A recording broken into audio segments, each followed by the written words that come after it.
और हम शुरुआत करेंगे। पहली बात कौन सी है जो हमें हमेशा सर्वदा करनी है? मेरे साथ निकालिए प्रेरितों के काम उसका 2 अध्याय।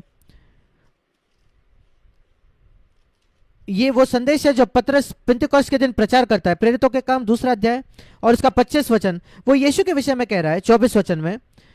परंतु उसी को परमेश्वर ने मृत्यु के बंधनों से छुड़ाकर जिलाया, क्योंकि वो अनहोना था कि वो उसके वश में रहता।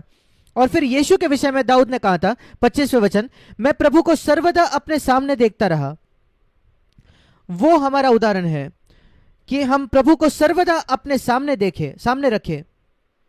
हमेशा सर्वदा हमें पवित्र आत्मा को मांगना है कि वो परमेश्वर की उपस्थिति हमें वास्तविक बना दे। और कुछ समय के बाद ये ये सही और सच आपके जीवन में हो जाएगा। कोई भी बात जो हम करना शुरू करते हैं, शुरुआत में हम उसको भूल जाते हैं और हम कभी कभार करते हैं, पर कुछ समय के बाद, उदाहरण के तौर पर आप अपने बच्चों को सिखाते हो अपने दांत को ब्रश करना हर सुबह।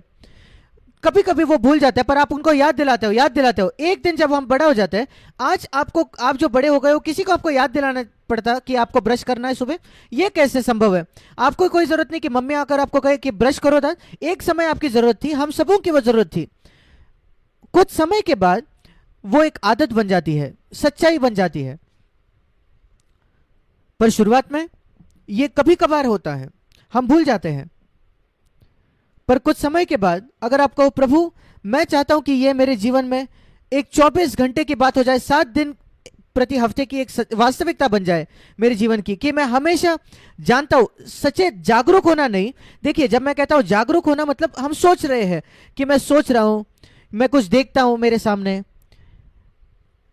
मैं इस चीज को मेरे सामने देखता हूं, तो मैं चित्र तेरे सामने देखता हूं। नहीं नहीं, ये सचेत जागरूक होना है। नहीं, कुछ बातें हम अचेत होकर करते हैं, मानो बेहोशी में कर रहे हैं। ये सारी बातें वैसे ही होनी चाहिए। और उसका सबसे अच्छा उदाहरण है सांस लेना। मैं कुछ होश और आवाज में सांस नहीं ले रहा कि अरे मुझे सांस लेनी है, अरे मुझे सांस लेनी है। हम में से कोई भी ऐसा नहीं है, ये बिल्कुल अचेत अवस्था में हो रहा है। सिर्फ जिनको सांस लेने में तकलीफ होती है उन्हीं को सांस लेने की एक्सरसाइज लेनी पड़ती है, नहीं तो वो अचेत अवस्था में भी हम कर पाते हैं। हम सोते हुए भी हम कर रहे हैं 24 घंटे, ये एक आदत बन चुकी है। और सारी बातें जिनके विषय में आज हम सोचते हैं, जो हमें हमेशा करनी है, ये मत सोचना कि ये कोई सांस लेने की एक्सरसाइज है कि अरे मुझे ये करना है। नहीं, आपको प्रार्थना करना है कि ये इतने अचेत अवस्था में भी आप कर पाओ कि एक वास्तविकता बन जाए बिना सोचे। ये लक्ष्य है हमारा। पर यह मत सोचना कि आप रातों रात वहां पहुंच जाओगे। नहीं, हम सब वैसे लोग हैं जिनको सांस लेने में बहुत कठिनाइयां है, और शुरुआत में हमें एक्सरसाइज करनी पड़ेगी। कुछ समय बाद वो एक अचेत अवस्था हो जाएगी। आप दिन रात सांस ले रहे हो, 24 घंटे 7 दिन। और हम उस जगह आ सकते हैं जहां प्रभु की उपस्थिति सचेत तरीके से नहीं, बल्कि वो हमेशा हमारे साथ है। और हम ये कैसे जानते हैं?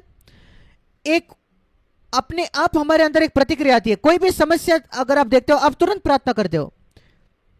आप सोचते नहीं कि अब कौन सा मनुष्य मेरी सहायता यहां कर पाएगा। नहीं, वो मेरा पहला सवाल नहीं होता। पर प्रभु तू मेरी यहां सहायता कर, या मैंने कुछ खो दिया है जो बहुत जरूरी है और मुझे वो पाना है, और मैं तुरंत कहता हूं प्रभु मेरे सामने है, मैं कहता हूं प्रभु मेरी सहायता कर, ये बहुत जरूरी है, मुझे वो खोजना है। क्या ही अद्भुत बात है ये कि हम प्रभु की उपस्थिति में जिए। मैं इतना बुरा महसूस करता हूं उन मसीहों के लिए जिनके पास ये नहीं है। या जब आप अपने पत्नी से बात करते हो या अपने पति से बात करते हो, आप कैसे बात करते हो? अगर यीशु मसीह शारीरिक तौर पर आप दोनों के बीच में खड़ा होता, सोच कर देखिए आप कैसे बात करते। आप कहीं कहते हो कभी कभी मैं अपना काबू खो बैठता हूं और मैं इरिटेट हो जाता हूं। मैं कहूंगा कि आप कभी इरिटेट नहीं हो गया अगर यीशु मसीह शारीरिक तौर पर वहां खड़ा होता। यह कैसे संभव है? इसका मतलब आप अपने आप कर काबू कर सकते हो। अगर आपके कलीसिया में से कोई मसीह भी वहां आ जाए, आप गुस्सा नहीं हो गया अपने पत्नी के साथ या अपने पति के साथ, क्योंकि वो आप व्यक्ति सुन रहा है। हम इतना डर है कि एक विश्वासी हमारे विषय में क्या सोचेगा कलीसिया का, और वहां काबू कर पाओगे। और जब आप कहते हो कि मैं अपना काबू नहीं कर पाता, ये बिल्कुल झूठ है। क्या ही अंतर लाएगा ये नहीं कि अगर कोई विश्वासी आपके कलीसिया में आपके साथ खड़ा हो, आपके पत्नी के बीच में, पर अगर यीशु खुद वहां होता तो क्या ही अंतर ये लाएगा हमारी बातचीत में, क्या ही अंतर बड़ा लाएगा ये अपने हमारे रवैये में।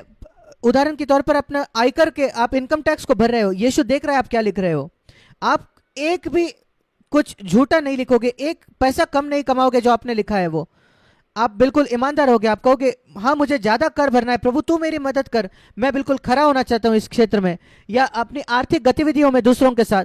मैं ये मंजूर है कि दूसरा व्यक्ति मुझे धोखा दे किसी भी पैसे के, इसके बजाय कि मैं किसी का एक पैसा भी धोखे से कमाऊं। मैं अपने बैंक खाते में ये एक सेंट भी, एक पैसा भी नहीं चाहता जो मेरा नहीं है।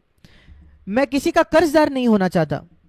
जब यीशु हमेशा है, सर्वदा है, मैंने सर्वदा प्रभु को अपने सामने देखा है, हमेशा। और जब वो हमेशा मेरे सामने है, ऐसा लिखा है प्रेरितों 2:25, ये भी सच होगा, वो मेरे साथ होगा ताकि मैं डिग ना जाऊं, डगमगाऊं नहीं, हिलू नहीं। मैं प्रभु को अपने सामने रखता हूं और वो है मेरी सहायता करने के लिए कि मैं हिलू ना, डगमगाऊं नहीं, पर स्थिर खड़ा रहूं। और ये उद्देश्य है जिससे यीशु मसीह ने कहा कि वो पवित्र आत्मा को भेजने वाला है। मैं चाहता हूं कि आप मेरे साथ निकालें। उसके पहले प्रेरितों 2:25 जो वचन है, ये भजन 16 का वचन है जो पतरस ने कहा, भजन 16:8। मैं शायद पहले आपको वो वचन दिखाना चाहूंगा आगे जाने से पहले। भजन 16 उसका 8वां वचन, पतरस ने यहां से कहा, ऐसा लिखा है, मैंने यहोवा को निरंतर अपने सम्मुख रखा है, इसलिए कि वो मेरे दाहिने हाथ रहता है कि मैं कभी ना डगमगाऊंगा। और उसका परिणाम क्या होता है देखिए, 11वां वचन, जब प्रभु हमेशा मेरे सामने होता है, उसके उपस्थिति में आनंद की भरपूरी है। तेरे निकट, तेरी उपस्थिति में आनंद की भरपूरी है, तेरे दाहिने हाथ में सुख सर्वदा बना रहता है। भजन 16:11 वो पूरा वचन है। और जब आप प्रभु को सर्वदा अपने सामने रखता हो हमेशा, भजन 16:8, उसका क्या सच्चाई हो जाती है आपके जीवन में, आनंद की भरपूरी।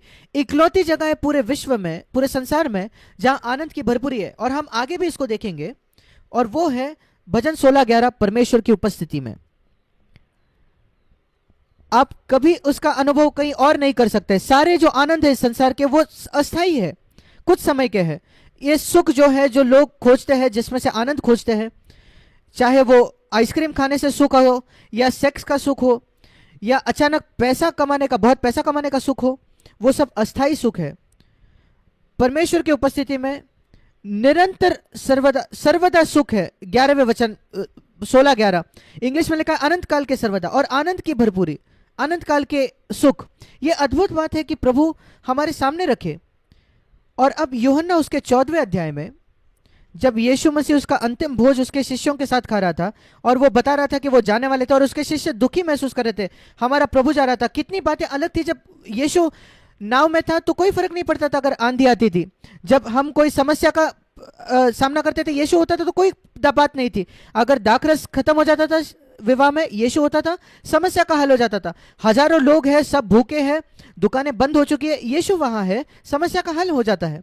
और वो हमेशा शिष्य इस बात को देखते थे, क्या ही अद्भुत जीवन हम जी रहे हैं। शिष्य सोचते थे यीशु हर समय हमारे साथ है। और अब यीशु कह रहा है कि वो चले जाएगा, और उनके हृदय में दुख था। ये नहीं कि वो चले जाएगा, ये सबसे अद्भुत व्यक्ति जिसको वो जानते थे वो चले जा रहा था, पर अब हम क्या करेंगे जब समस्या आएंगे हमारे जीवन में। और फिर यीशु ने कहा, यहां उत्तर है, यूहन्ना 14 और उसका 16वां वचन, मैं पिता से विनती करूंगा और वो तुम्हें एक और सहायक, एक सहायक नहीं, एक और सहायक देगा। ध्यान से देखिए, एक और सहायक, और उसका अर्थ यह है जो आपके साथ होकर आपकी सहायता करता है। हम विकलांग लोग हैं जो एक दौड़ में दौड़ रहे हैं, और यहां कोई आकर हमारी सहायता करता है उस दौड़ने के लिए। और वो क्यों कहता है एक और सहायक? उसका अर्थ है यीशु मसीह कह रहा है, मैं पहला सहायक हूं, मैं तुम्हारे साथ रहा हूं अब तक, शिष्यों को मैंने हर परिस्थिति में तुम्हारी सहायता की है। आप शिष्यों से वो ये प्रश्न कर सकता था, क्या तुमने कोई परिस्थिति देखी जहां मैंने तुम्हारी सहायता नहीं की? झील में चाहे आंधी हो या दूसरी कोई समस्या, जब लोग वहां थे मैं हमेशा वहां होता था। और अब मैं जा रहा हूं, पर मैं एक और सहायक भेजूंगा बिल्कुल मेरे जैसा।